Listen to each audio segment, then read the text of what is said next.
So the first thing I want to do is thank St. James Wilshire. Actually, it's now St. James in the City, for sharing this space with us today.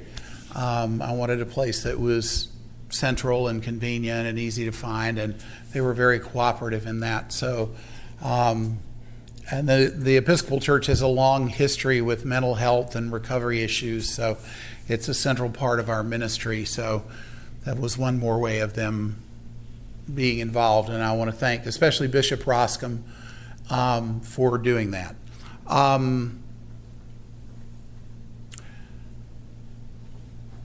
The title of the presentation is The Liberating Power of Anger.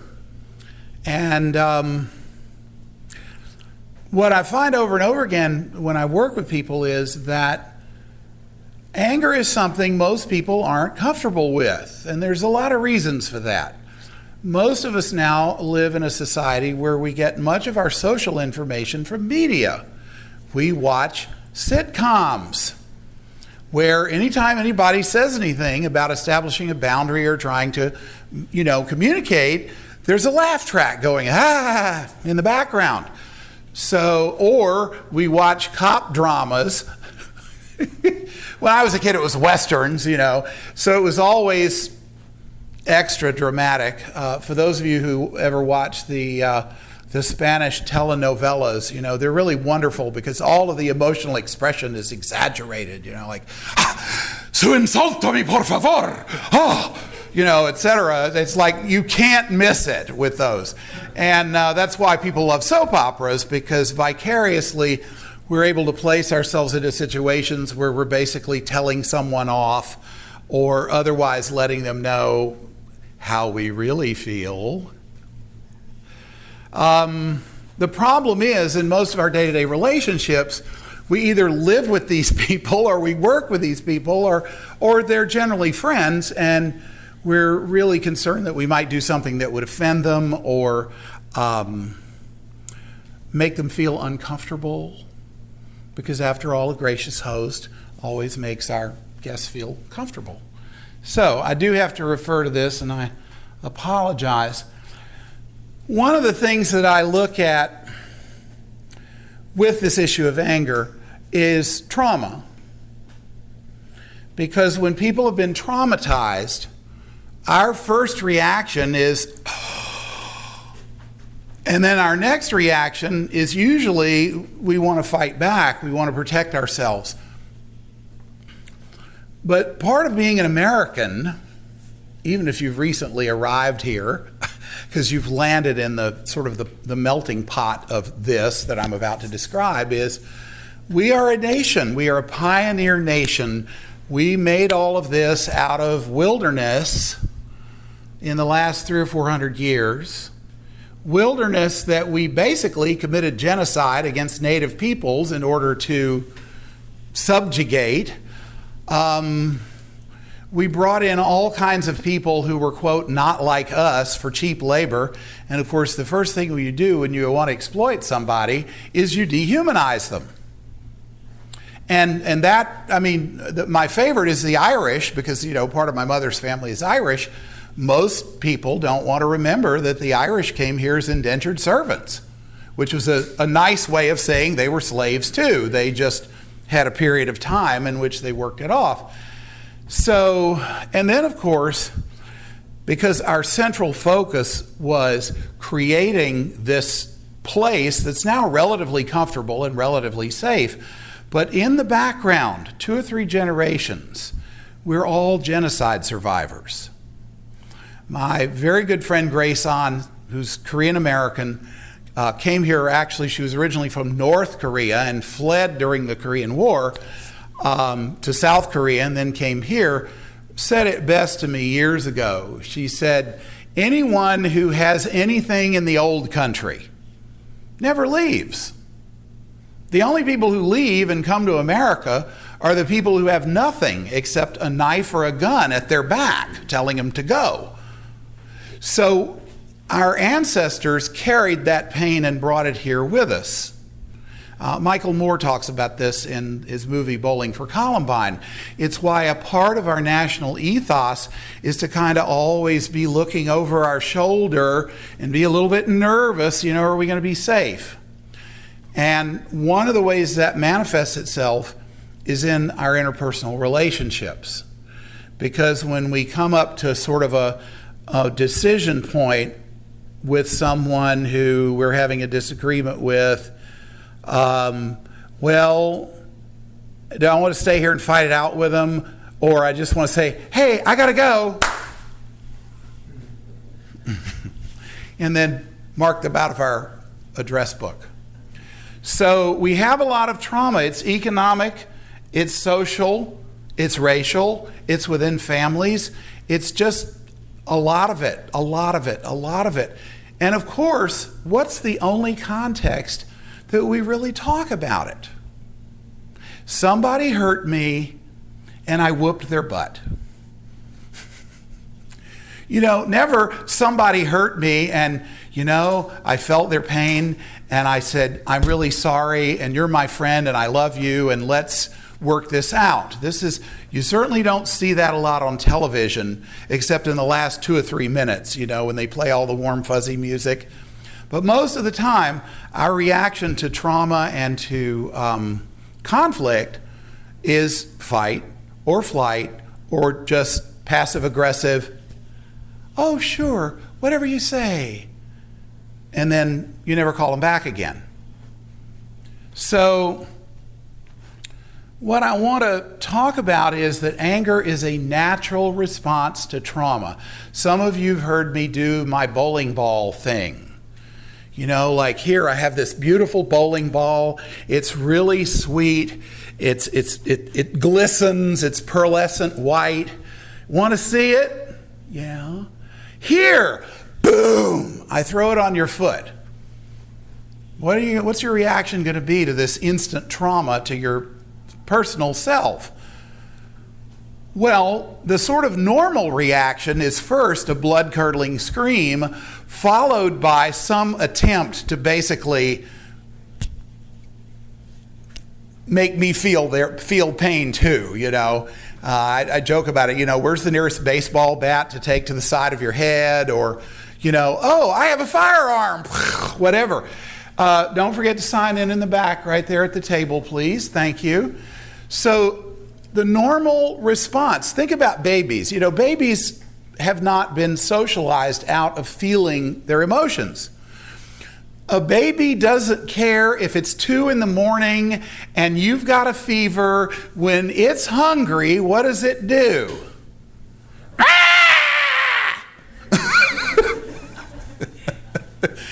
And our normal, natural response to trauma is more or less the same thing. But the problem is we get socialized. And in that socialization, we hear all of these other words attached to a natural experience of emotion. My favorite one was in the movie Driving Miss Daisy, after she's wrecked the Chrysler and she's in her 70s, and poor Bully knows she's not going to be able to get car insurance. And now he's telling her, I don't, just look out there in the driveway, Mama. All the insurance companies in Georgia are waving their fountain pens. And she's standing there, why do you have to be so hateful to me? Now, any of you who are from the South have heard that word. You're being hateful. Well, no, I'm just sharing harsh reality, and I'm sorry it's painful, but I can't change it either. But we have a list here, which was going to be, anger is not rage, revenge, resentment, retaliation, premeditated, a grudge, being abusive, or being hateful. But these are the images in the media that we see of how people express their anger. So of course we're afraid of it. I don't want to be like that. That's a bad person. I'm not a bad person. I'm a good person. So I can't do that. And so then we have these conflicts. And that's the other thing. We live in this incredibly logical society. It's the benefits of the scientific method. Nothing really exists, nothing is really true or real unless we can prove it scientifically, right? That's what we're all taught, elementary, junior high, high school, college, science class. There's a problem with that. How do you measure and quantify emotion? How do you say love is real?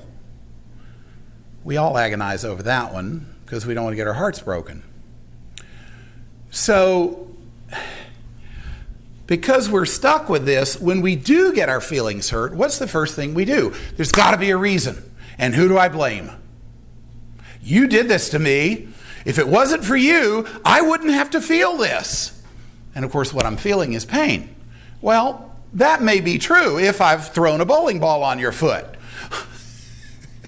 But most of the time, people don't intentionally seek to hurt other people. We just don't. But we still want to blame people because it's easier. It's easier to blame somebody else out there than to go, hey, wait a minute, I'm the one who said I wanted to see your bowling ball and I did have my foot sticking out. So I participated in the event. It's not like you just ran up off the street and threw it at me. I hope you're having fun with the example. So, anger is the emotion we are given to protect ourselves when we're being assaulted. I haven't seen the new movie In and Out yet, but I'm looking forward to it because I think it's a good illustration of the role that anger plays in our interior, in that cacophony of voices in our head telling us, you're feeling something, react to it. Now, in 12-step programs, people sometimes describe those voices as our committee. And of course, for most of us, we want to take anger and shove him in the closet, put a piece of duct tape over his mouth, and lock the door. Whoopi Goldberg once talked about a situation in her life that made her angry. It was her character, Fontaine. She said, yeah, I have a PhD I can't do anything with, so I stay high so I don't get mad. But I'm sure none of you can identify with that paradigm. I have a quote here from a woman who I learned about decades ago. Audre Lorde was a lesbian activist, university professor, woman of color. And her quote was, "My anger has meant pain to me, but it has also meant survival. And before I give it up, I'm going to be sure there is something at least as powerful on the road to replace it, on the road to clarity." And of course, I'm a gay man. I've been a gay rights activist for many, many years. And I absolutely understand. Because I have a lot of people trying to assault me over the years. And that can be people who love me and people who hate me and just people literally popping up out of the pavement and falling out of the sky. So, Wikipedia. How many of you here love Wikipedia? Anger or wrath is an intense emotional response. Often it indicates when one's basic boundaries are violated. Sheila Weidbeck describes anger as a normal emotion that involves a strong, uncomfortable, and emotional response to a perceived provocation. Anger may be utilized effectively by setting boundaries or escaping from dangerous situations. And that is that fight or flight mode.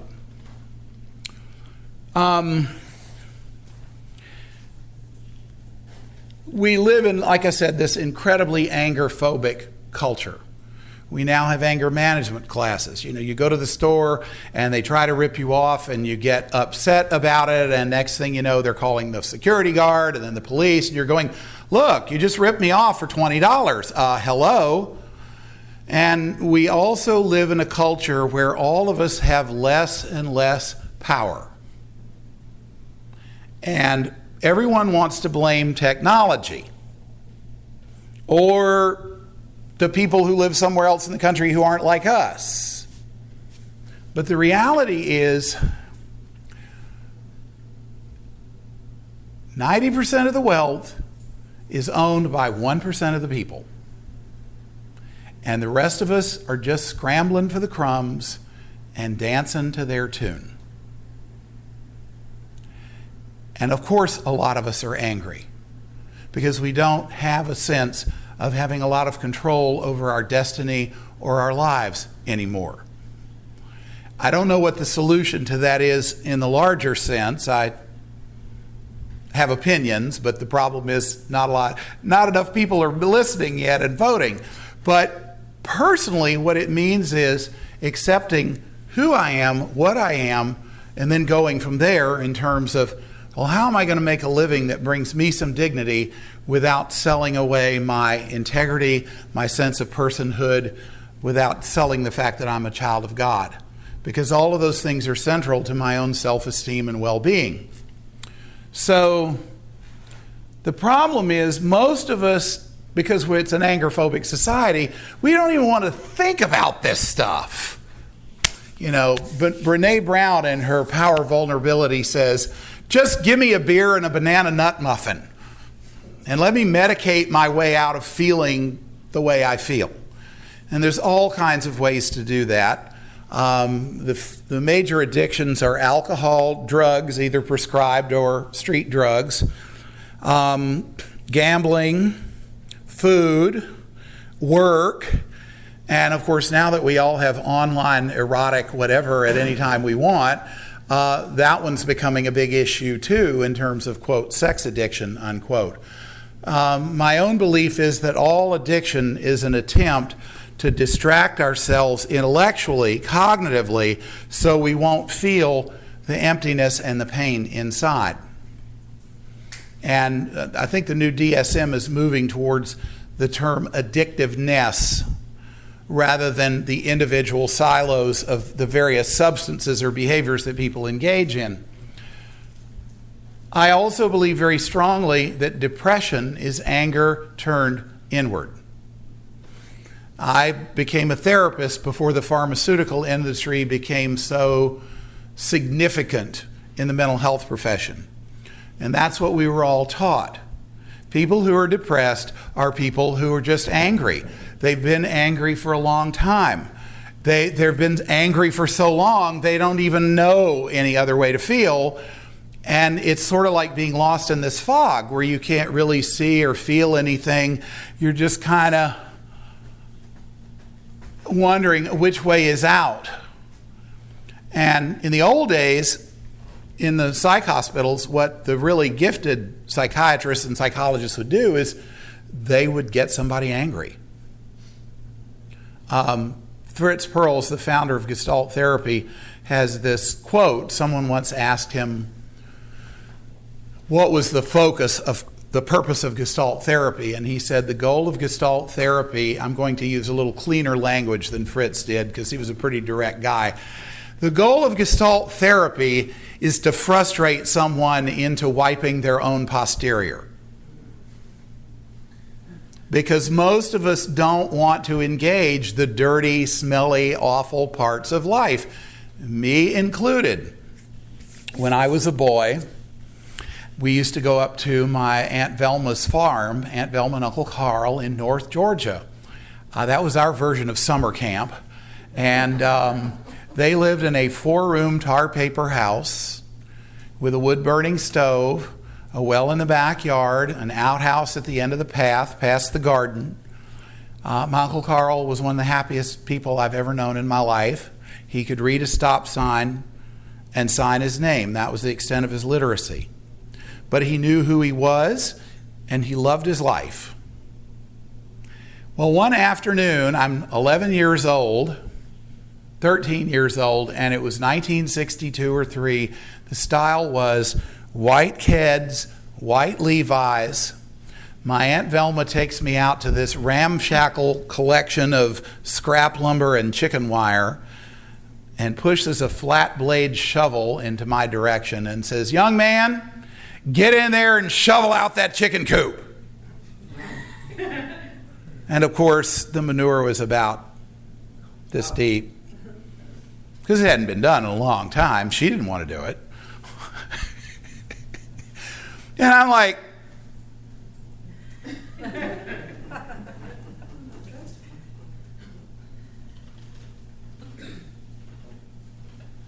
she said, you're going to be up to your elbows in chicken shit more than once in your life, so you might as well get used to it now.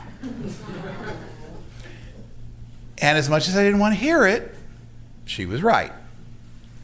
And what I find over and over again is the fear of the chicken manure is always worse than the experience of just dealing with it.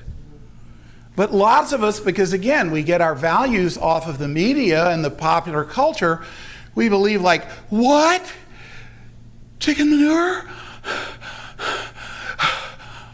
Well, it's going to kill me. I can't do that. What do my friends think?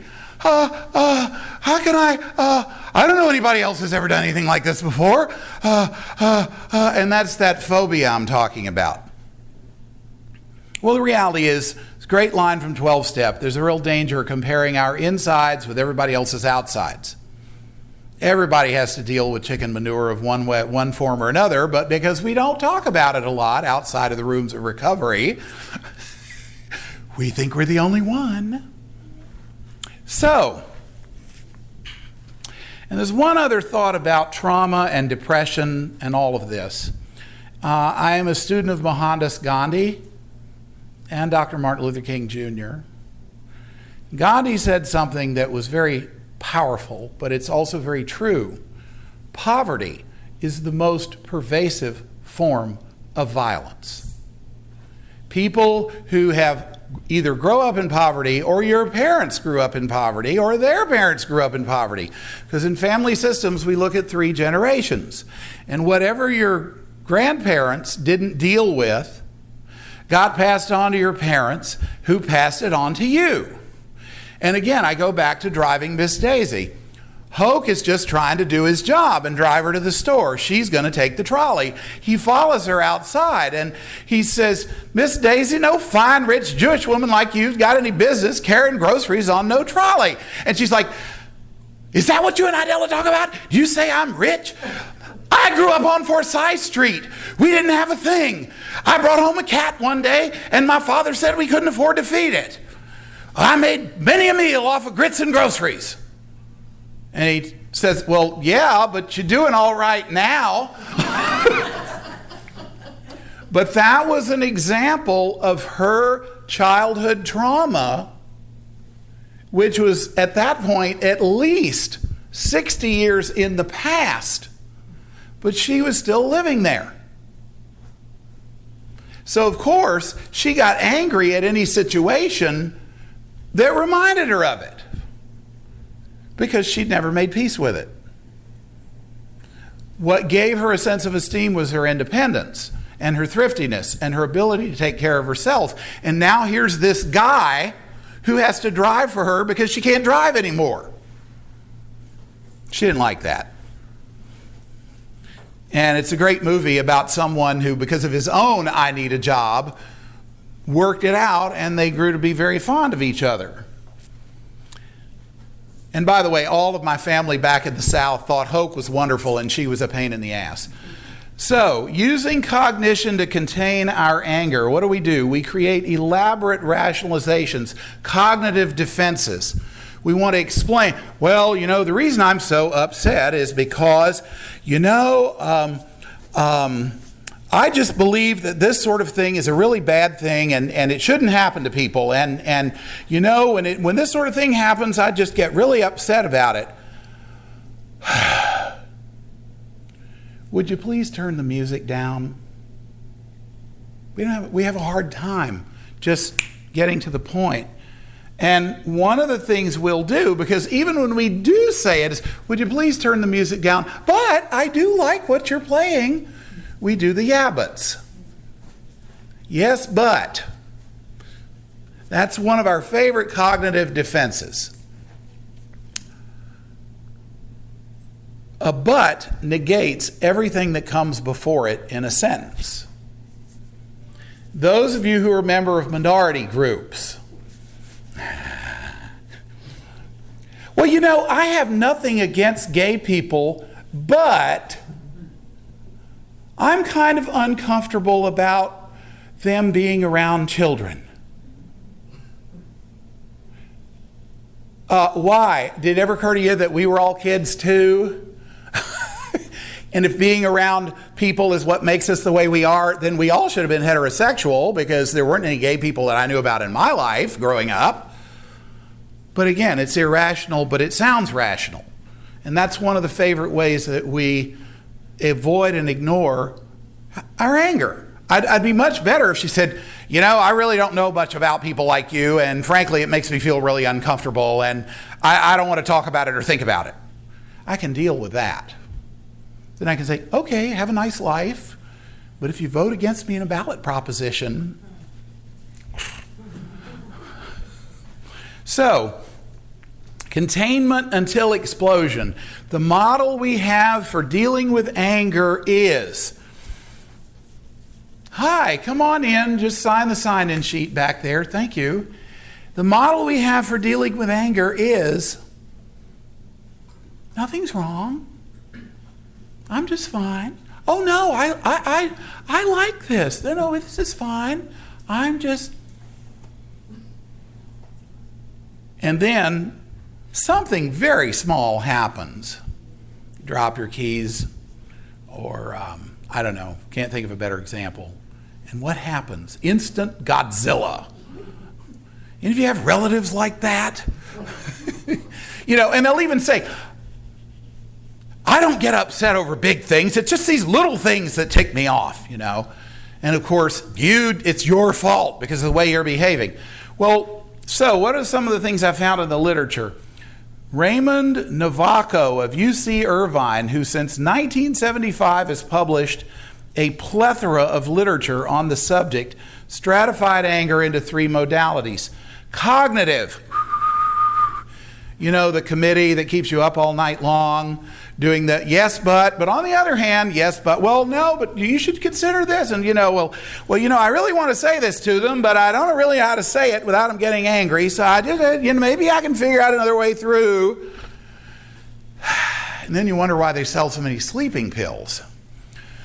Somatic affective, tension and agitations. You ever sat with somebody in an uncomfortable situation and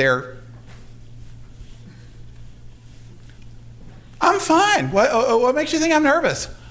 No, I'm fine. Nothing's wrong. Behavioral withdrawal and antagonism.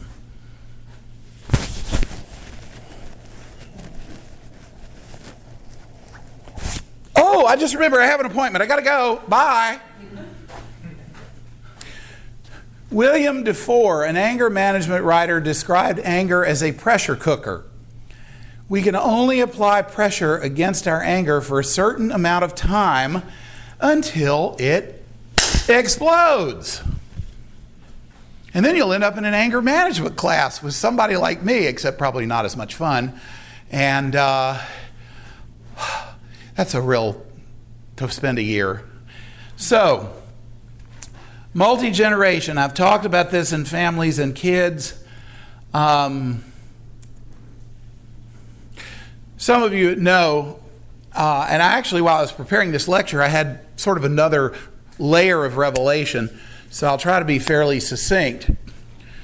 My parents were middle-class professionals, business owners, Chamber of Commerce, Kiwanis Club, Little League Baseball, Armory Drive, president of the Chamber of Commerce, senior warden at the church. I mean, all this, it looked good. But then there was my father, who would turn into Godzilla every 3 days and usually take his anger out on me because he didn't know what else to do. And there wasn't anywhere else he could do it. He couldn't do it on the street because if he was a businessman and if he shared it on the street, it would be the end of it would be detrimental to his business, his standing in the community. My mother made it real clear early on in their marriage, you'll have one chance to hit me, and you better hope the cops get here before I either stick a knife in you or shoot you. So he maybe would rant in front of her, but he never directed it at her. Well, I had to do a lot of research in my own family. That's part of what becoming a family therapist is about, is learning from the experience of our own family. You know, just like writers, you write about what you know about. Well, it's the same thing. So both of my grandmothers were orphans. My mother's mother got tossed around from household to household with her mother, who was a single mother, but it was real clear they weren't really wanted, so she became a lone wolf early in life. My father's mother was a genuine orphan. Her mother died shortly after childbirth, and she got shipped around to Catholic orphanages all over, mostly Eastern Europe, and they taught them how to sew very well, and she became a modiste and then a mail-order bride to get out of there. That's how she came to America. She had at least 3 men in her life that we know about, but she was never married to any of them. After she had my father, only child, she left his father when he was 3, left New York City, moved to Tampa, Florida, took up with another man named Columbus Guerin from Hendersonville, North Carolina, which is how we all became Garins, because my father at the age of 5 decided that Garin sounded more American than Vremschak, which was the name on his birth certificate. My mother's mother had 6 children by 5 different men and wasn't married to the last 4, including my mother's father. My mother never talked about her childhood. When I would ask her about her father, she'd get very steely and change the subject. My father would talk about his mother and his childhood, but only as a part of his expressions of pain. There were a couple of tender moments after he had a lot of alcohol in him when he'd go, but she was clearly a very damaged and twisted woman, and the only way he could talk about her was to defend her because she was the only family he had on earth. And then she died in 1955. Well, I finally figured a few things out. Both my parents grew up massive poverty and material deprivation. My father graduated in 1929. He went off to college, and then his parents had to call him up and say, you got to come back home because we lost all your money for tuition in the stock market crash, and if you don't get back here and get a job, we're going to lose the house. So he never got over that, and he never really, he said he wanted me to go to college, but he did everything he could to sabotage it because the last thing he wanted was a son who would have something he never got to have. They met, they survived the Depression, they met, they got married. Between 1944 and 1949, my mother had a miscarriage in 44. My brother was born in 45. They had another child born in 48 who had spina bifida and died, and then I came along in 49. So they had all this loss that they really never talked about. They were too busy being young and partying and having a good time, and they were very, all their friends were like, oh, they were just a lot of fun, and they were. And then they moved up to this little town north of Tampa to open a business. My mother got penicillin poisoning in 1951, right after I was born. She worked in the business, so they hired a woman named Corrine Ingram to take care of me and my brother. And Corrine was really the only mother I knew the first 4 years of my life. So first my mother gets sick. Then my father gets nephritis and almost dies. Then the people who were his business partners sold the business out from under him. Then Corrine gets cancer and dies. Then we move into a bigger house so that my father's mother could move in with us and die because she had congestive heart failure. So what do you think the first 4.5 years of my life were defined by? Loss, trauma, and the way I experienced it was, is there a kid here in the house that needs something? Oh yeah, here's a bottle. We're busy right now. We'll get back with you. So one of the things I encourage people to do is to find out everything you can about your family's history, and especially what was going on in your home the first 5 years of your life when you're too young to remember.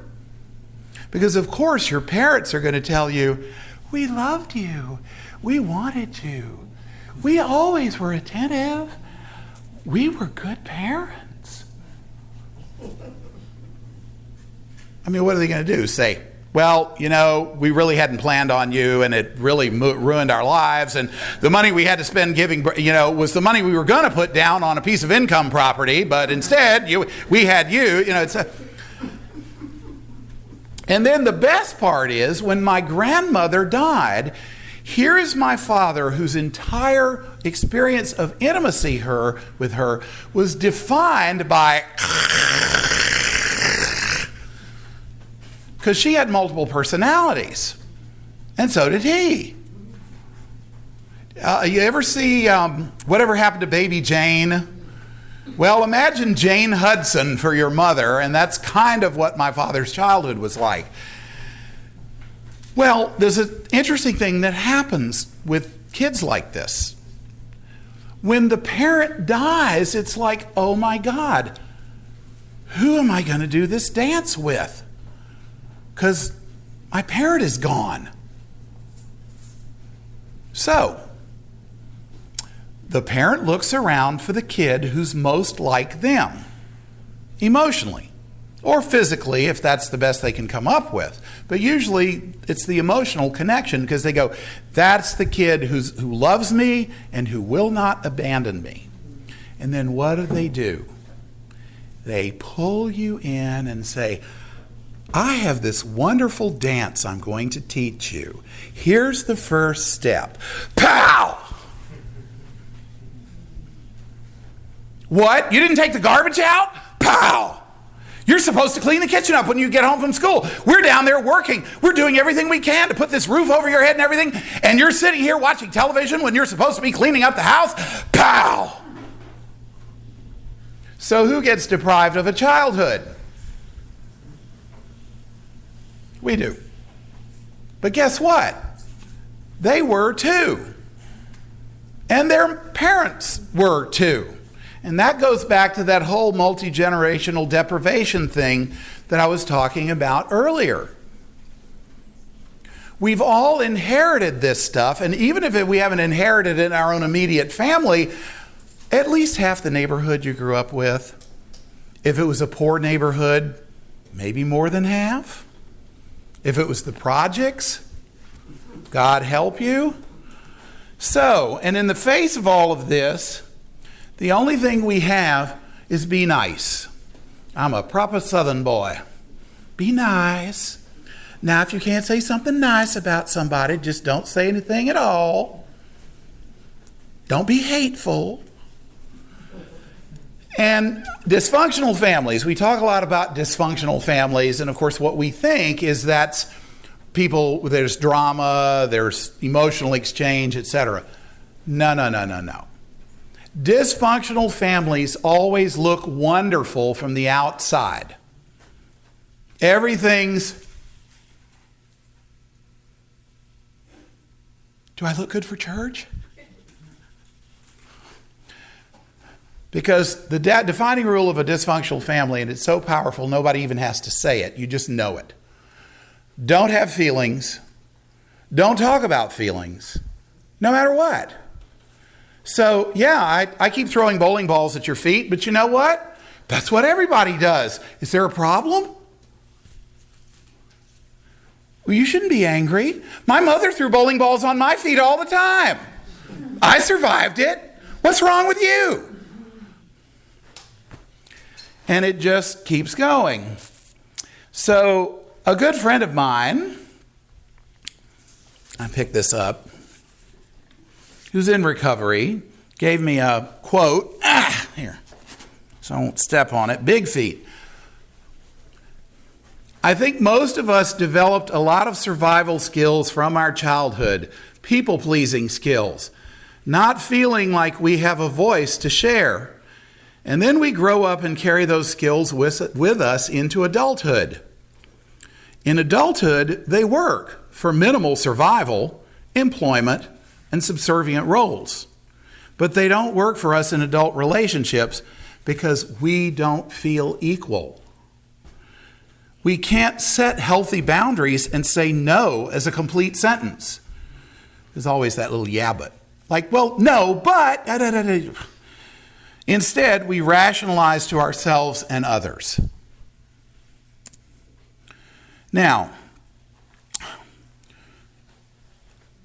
I have a license in marriage family therapy, but my master's degree is actually in rehabilitation, which is a little different from classic social work, psychology, etc. Because rehabilitation comes out of a person who's, say, they've been a machinist their whole life, and one day they cut off their hand at work, and, well, how can I be a machinist with just one hand? So we basically are in the profession of the package of grieving the loss of the hand, and then helping them either find prosthetic devices or retraining them into another profession that doesn't require both hands full use. Most of the time, people learn how to work the machinery with just one hand. That's a whole other conversation. But the rehabilitation model understands that a person cannot make meaningful progress in recovery until they have fully engaged all phases of the loss and worked through all phases of grieving, of which there's 5. And Elizabeth Kubler-Ross, who's sort of the grandmother of all this stuff, basically her initial role was she talked about people who were dying, but she later expanded her model to include any form of personal loss, such as death, the loss of a job or income, major rejection, the end of a relationship or divorce, drug addiction, incarceration, the onset of a disease or chronic illness, an infertility diagnosis, or even minor losses. And we all experience minor losses. Now, the normal way to work through all this is that thing we call DABDA: denial, anger, bargaining, depression, acceptance. Guess which is the most important? The anger piece. Because the anger piece acknowledges the loss here, where it's pretty hard to deny.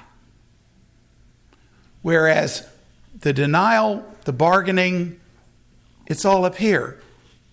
We're doing that yes, but. Well, maybe I can figure out a way. Maybe it won't hurt quite so much. I mean, well, I can do. And of course, where we really see this is when people are beginning to realize their drinking is a problem. And they, well, I'm not going to drink the hard stuff anymore. I'll just drink beer, etc. Now, the other piece of this where I think it really starts to come together has to do with this thing called individuation and separation. There's 2 points in a developing person's life where we individuate and separate from our parents. When we're about 5 years old and our intellect starts developing, we start we conceptualize different ideas from our parents. The kid comes home and says, "What's for dinner?" And mom says, "Spaghetti." Well, we have spaghetti 4 times a week here. Can't you ever Well, sorry, I'm in a hurry. It's the best I can do. Okay, Mom, what can I help you to do to fix dinner? So there's the intellectual disagreement, but emotionally, there's still the attachment. I want to make you happy, Mom, because I love you. Well, for any of you who've ever had children, there's this thing called the terrible twos. It's where kids spend a year saying no to everything, and it drives parents crazy. But here's why and how. It's a linguistic development. Up until that point, infant is sitting there, spoon in high chair, bib on, spoon with food, comes towards face, and the spoon goes in, and the food goes in. Whether I'm not really hungry, I just want you to hug me, but you're feeding me, etc. Well, at about 2, the spoon's coming, and the kid says no. And the spoon stops. I have power. I'm going to see what makes this work, So then the kid says no to everything just to see what will happen. Well, then we move forward literally about 10 years. Decades, very important. Right around age 12, we hit puberty and we start to separate emotionally. We start having feelings different from our parents. We break the attachment of being attached to the hip. And you really want this to happen. Otherwise, you end up with kids who are 30, 40, 50 years old, still living in the garage, and who don't have a life. And you're wondering, what did I do wrong? Well, you might not have done anything wrong except raising your children the way you were raised, the way your parents were raised, etc. Because in most cultures, you're never supposed to fight with mom and dad. Oh, sure, whatever you want. I hate doing that, but I'm going to say yes because my survival depends upon it. Well, it's the terrible twos of adulthood.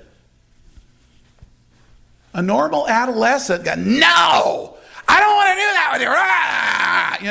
And because they want to see how far they can push emotionally, how far they can stretch their world to make it bigger so they can live as adults. And adolescence is the training time to do that. The problem is, if you weren't allowed to do that when you were a kid, you're not going to let your kids do it because you're still an adult child and you're going, if I'd ever talked to my mother that way, she would have put a rolling pin up the side of my head. Well, I'm really sorry your mother was like an abusive person, and but now you're going to pass that legacy on to me? So,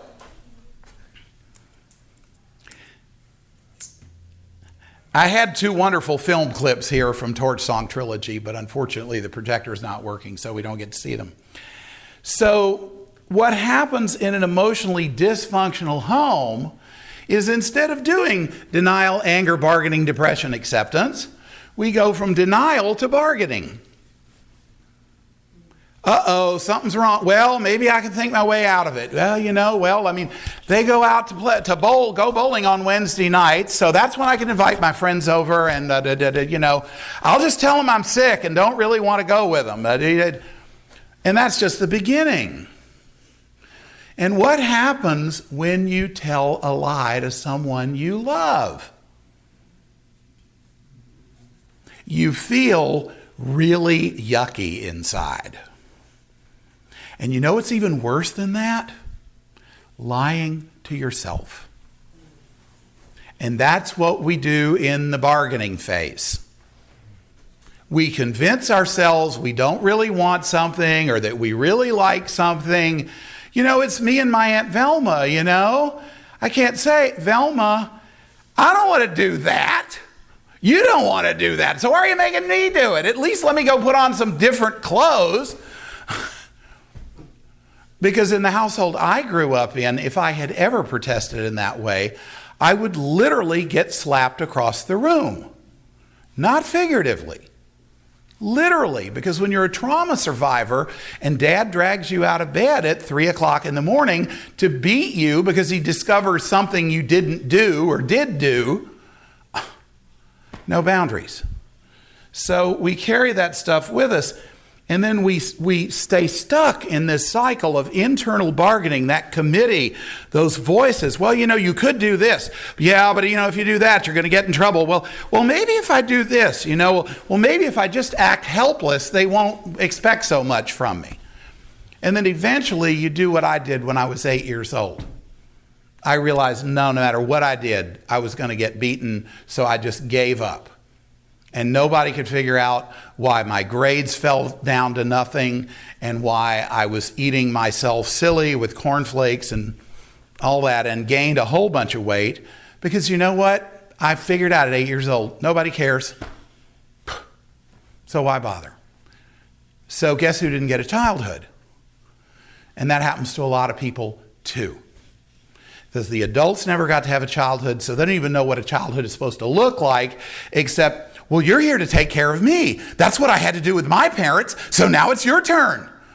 So what you have is the children acting like the parents, and the parents acting like the children. The problem is these children don't grow up to be, oh, well, I had a wonderful... Well, the oldest one kind of does. Yeah, I got to be the little adult in the home. I got to run everything, Well, my younger siblings, they're all like...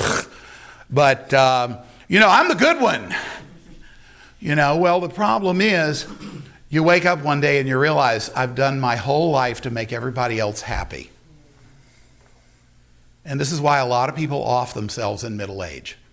And it's very predictable. They're almost always the oldest child because they've given their whole life away to everybody else, and they don't even know how to enjoy their own life now. So, how do we heal being an adult child? This adult child thing. We find and use our anger to defend ourselves. Okay? Now, it's real simple.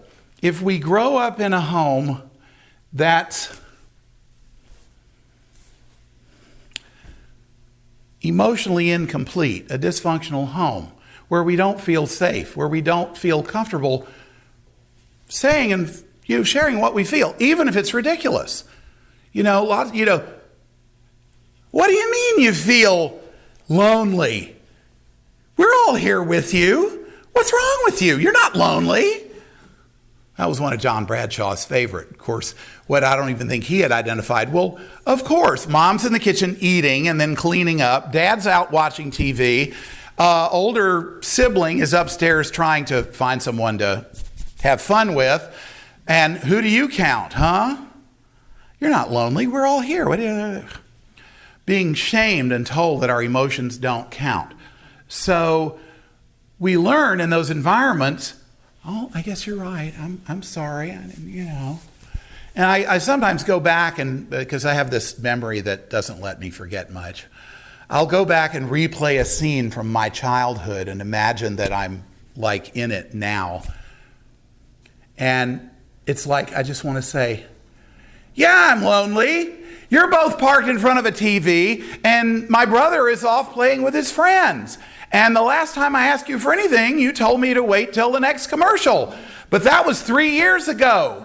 And I've given up now. So, because at least if I can say it now, it puts then in context. And guess what that does? Whose fault is it? After years of blaming me, I can finally realize, no, nothing wrong with me. They're just lost in their own whatever because they never had anybody who loved them and they don't know what to do or how to do it. But now that they're adults and have money and can pay the bills, they're going to do what makes them feel good. And, oh, by the way, kid, if you can have fun with us too, that's great. But you have needs? Huh? You have needs? You have wants and desires? Well, nobody ever listened to me with mine, so deal with it, kid. And they may not have been that direct. Usually it's just like, well, but we love you. Well, we would do anything you want. Well, what are you so upset about? And now we're 40 and we're still having that dialogue with our parents, either in real life, in our head, or both. So, how to move past this? Part of the jumble up here, we lose perspectives. We have all these little verbal tricks. One of my favorite ones that thankfully I learned in my master's program. Person is talking about their life. Well, you have this whole presentation set up and you spend 3 days making a PowerPoint and then you get there and the lamp and the projector blows out. Now what am I going to do? And then you think, well, I guess I'll just have to, you'll just have to figure it out. Second person.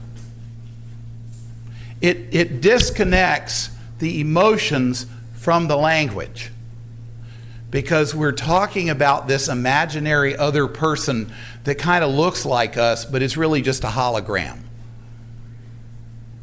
But we're all taught to do that. In English, write in third person. Remember, an essay, you write it in third person. We're never ever taught to say I, me, because that's considered narcissistic and selfish. I mean, who am I? I don't count for anything. Why should I? Where instead it's like, well, I knocked myself out to do this really nice PowerPoint that was going to be really good, although now that I'm thinking about it, this is probably better. And then I got here and the projector wouldn't work, and God, I was, but then I realized, oh well, thank you, God.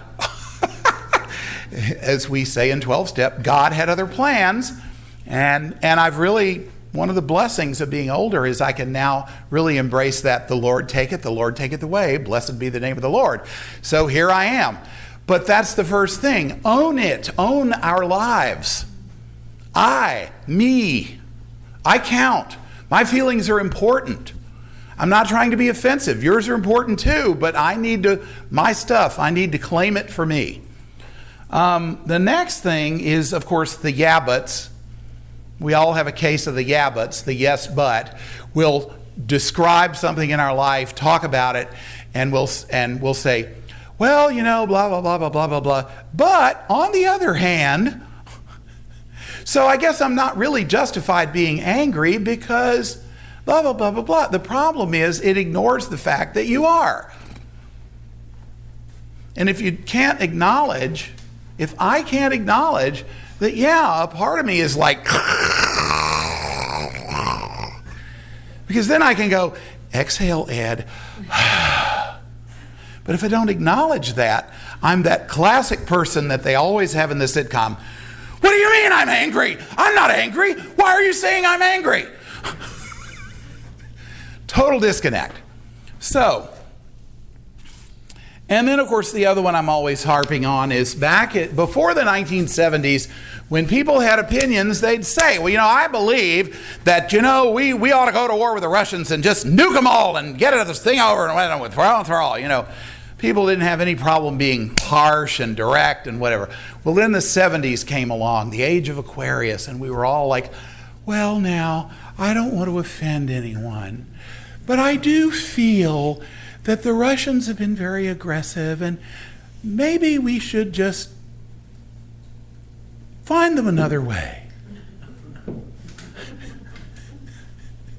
Well, so what do? We say, well, I feel that I paid good money to have that projector fixed, and I just feel like the guy should have done a better job of testing it out before he took my money. That's not a feeling, that's a belief. What I feel is somewhere between disappointment, frustration, annoyance, and yeah, I was ticked off for a while.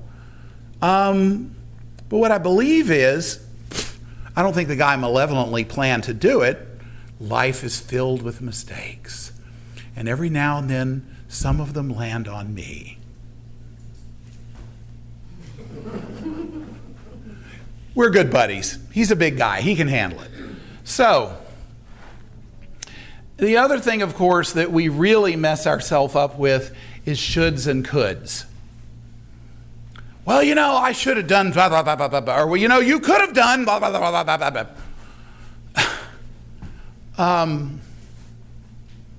I had one of my godsons said something once. I'll clean it up a little too. He said, you can't defecate what I eat. And that's kind of the way it works. I mean, advice is great. People share it because they care about us. But the bottom line is each of us is kind of struggling with life and dealing with our stuff. And we already beat ourselves up with coulda, shouldas. And then when we get tired of that, we find somebody else to go do it with. And then we wonder why nobody's having a good time. The reality is we're all doing the best we can and learning to forgive ourselves, which is kind of getting towards the finish line.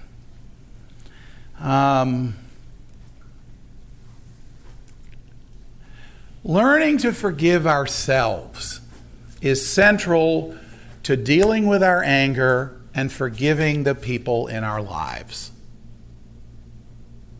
I don't think anybody in this room intends to ever hurt anybody, yet we all have. You mean I'm not perfect yet? But I go to church every Sunday.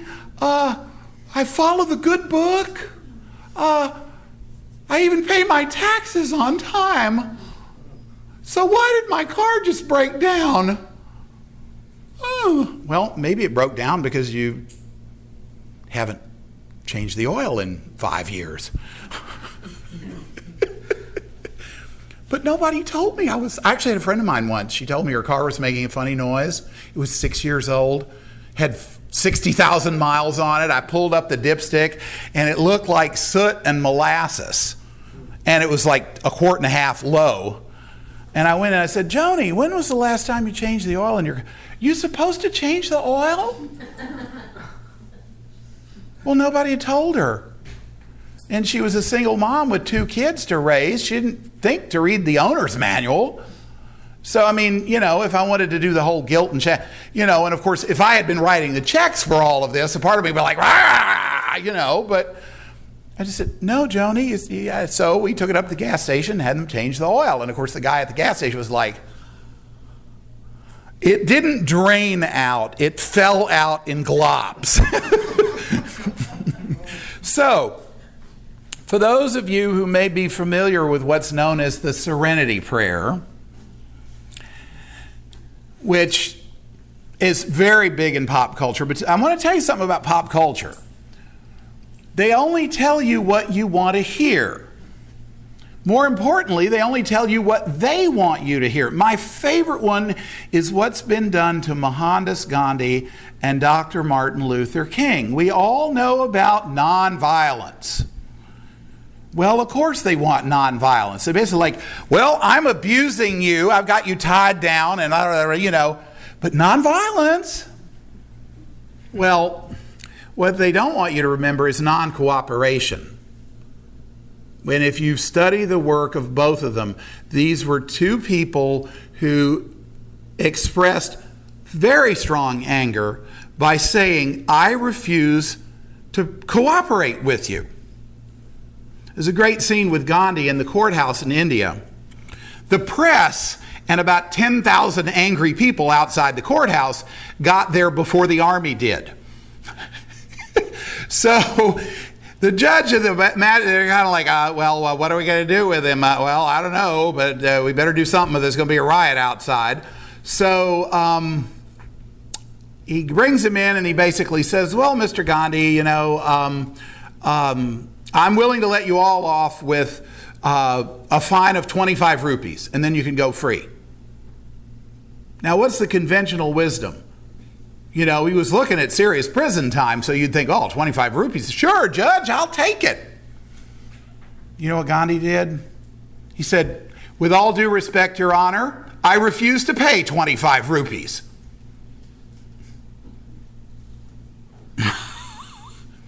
So the judge kind of goes, okay, I'll waive the bail. Boom. And each of you think about how often you cooperate even though you don't want to. And then you wonder why you're not happy. Now, just because you don't cooperate doesn't mean you have to lose it and start getting yourself in trouble. And this is the spiritual aspect of all of this, when you can kind of step back and go, we're all children of God, and we're all doing the best we can, and we're all trying to survive. And since I'm not perfect, I really don't want to be getting into this whole bag of judging other people and all the strong stuff that goes along with that. But the bottom line is, I'm not going to cooperate with your BS. You want to drag me into it because it's easier for you, but it's not easy for me, so I'm not going to cooperate. Now what are you going to do? And we always have that option, but it comes from looking at our participation in the stuff that's happening to us. One of my favorite quotes from Martin Luther King, it's in his speech he gave in Detroit in 1963, which for those of you who know about my YouTube channel, I posted it on there. And this is the genius of the man, because he was highly evolved spiritually and as a human being. And he said, I know we've been pushed around for so long. The last hired, the first fired, lynching mobs. And as much as we want to hate white people for everything they do to us, we will never be free until we take responsibility for letting them do it. Now, I don't expect everybody to get there instantly, but having had some violence of my own in my life, one of the things I had to decide was, you want to control me by making me afraid you're going to kill me. But if I don't buy into that, if I recognize that you are not the giver of life and death, God is, instead of getting scared or angry or all the other stuff, I could say, well, I guess if you want to kill me, you can kill me, but look me in the eye while you're doing it, because you're going to remember me the rest of your life, and you'll have to deal with that. And in a sense, every time we have conflict, that's a part of the equation. We always have a choice. The choice may not be very nice. The choice may be shoveling out the chicken coop. The choice may even be enduring the bowling ball being thrown on your foot. But it is a choice. And I don't take responsibility for what other people try to do to me. I just say, look, I have a choice. I can either surrender a part of my soul so that they will pay me $20 an hour and all I have to do is show up and smile a lot. And when I really get sick of that, I can say, you know what? I'm tired of being sick because I'm selling my soul every day. And either I need to find somewhere else to sell my soul where it doesn't feel quite so bad, or I need to figure out a new way to make a living. And that's kind of where I was when I was 24 working at the gas company and decided I didn't want to fix tap and ranges the rest of my life, and here we are. So here is this prayer. God, grant me the serenity to accept the things I cannot change, the courage to change the things I can, and the wisdom to know the difference. Most of you have heard that part. It goes on, living one day at a time, which kind of means don't fret so much about tomorrow or whether the projector works or not. Accepting hardships is the pathway to peace. If my life is all happy all the time, and I know a few people who've managed to get through that way. Have you ever met one that wasn't vapid? It's the pain that teaches us how valuable love is. Taking as you did this sinful world as it is, not as I would have it. And all sinful means is it's not perfect. That's all. Trusting that you will make all things right if I surrender to your will. Thank you. He's a big guy. He can handle it. That I may be reasonably happy in this life, not perfectly happy, reasonably happy, and supremely happy with you forever in the next. And two other thoughts. This one I love. Those of you familiar with the AA Big Book, this is the Promises on page 83 and 84. And it basically talks about if you're just willing to surrender the stuff you're hanging on to and start looking at things the way they are instead of the way you wish they could be, and then responding to that. And that doesn't mean you have to accept things the way they are. Why do you think I've been an activist for 40 plus years? Because when I came out as a gay man in the 1970s, I was barely a felony looking for a place to happen in half the United States. So I took all that anger and decided I'm going to be an activist. I'm not going to be silent and go along with their program. And yeah, I paid a price for it, but I never gave them my dignity. So the promises: we will not regret the past nor wish to shut the door on it. We will comprehend the word serenity, and we will know peace. No matter how far down the scale we have gone, we will see how our experience can benefit others. And boy, do I feel like the poster boy for that one some days. That feeling of uselessness and self-pity will disappear. Everything we've been given is a gift to share with others. And that's really the only reason we're here. One of the things I love about being an Episcopalian is the church says we're not human beings on a spiritual journey, we're spiritual beings on a human journey. And what I personally believe is that when we ignore that reality, life isn't very bearable. And last two quotes that came this morning talk about living one day at a time. The new National Geographic came yesterday, and it has an article on Pope Francis. And there's this quote from him when he was a group of engaged couples getting married. "The perfect family doesn't exist, nor is there a perfect husband or a perfect wife. And let's not talk about perfect mother-in-law." And I'll bet the wives and girlfriends really know that one well. "It's just us sinners." And then today, and this was really what some of you call a God shot.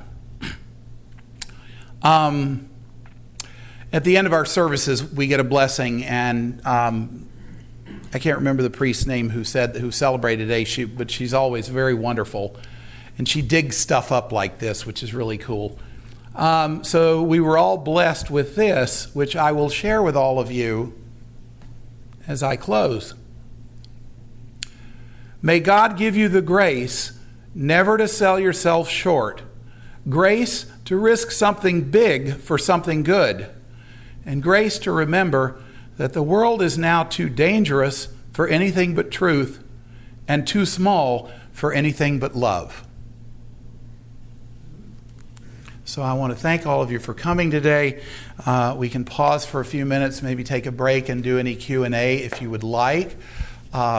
Please eat all that stuff back there so we don't have to carry it home.